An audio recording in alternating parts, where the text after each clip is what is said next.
వీళ్లకు తెలియక బోట్లు పాకిస్తాన్ సరిహద్దుల్లోకి పోయిందని పాకిస్తాన్ నేవీ వాళ్ళు వచ్చి అరెస్ట్ చేస్తే ఈ రాష్ట్ర ప్రభుత్వం కనీసం పట్టించుకుందా అని అడుగుతా ఉన్నాను ఈ మత్స్యకార సోదరుల గురించి.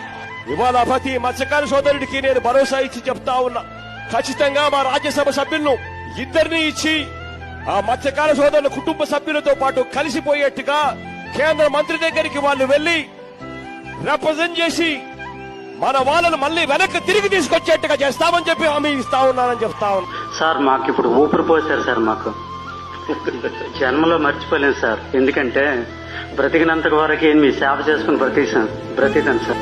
మాకు ప్రాణం పోసారు సార్.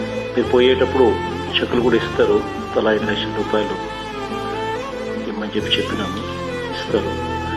దాంతో ఇంకా మళ్ళీ అక్కడికి పోకుండా ఆ డబ్బుతో కొంచెం ఇక్కడే ఏదన్నా స్థిరపడేట్టుగా ఏదన్నా